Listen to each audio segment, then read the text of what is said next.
Dainavo, tad galbūt ir nėra įvarčiai galintis atspindėti Veličkos realią sportinę formą, kadangi Dainava įvarčius muša kas netingi, o štai čia darbo turi Džiugas Bartkus.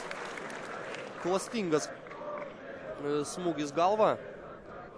Atsiprašau, Vilmantas Bagdanavičius buvo tame epizode, ar takas Jedi Garianas dabar su kamoliu. Smūgiuoti erdvės nėra, bet susiranda šansą armėnas ir stiprus smūgis skrieja šalia vartų. Džiugas Bartkus jau būtų buvęs beje šią ataką, bet labai trumpam. Jam už nugaros buvęs Vilkas.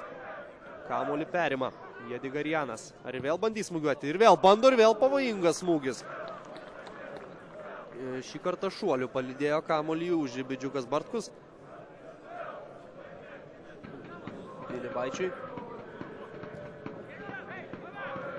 Jedi Garianas, štai vėl jo bandymas ir bandymas labai netikslus.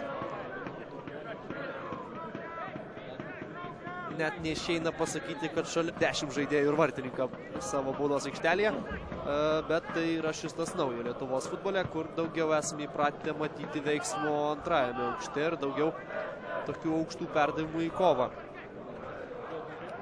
Baranovskis leidosi į priekį, bet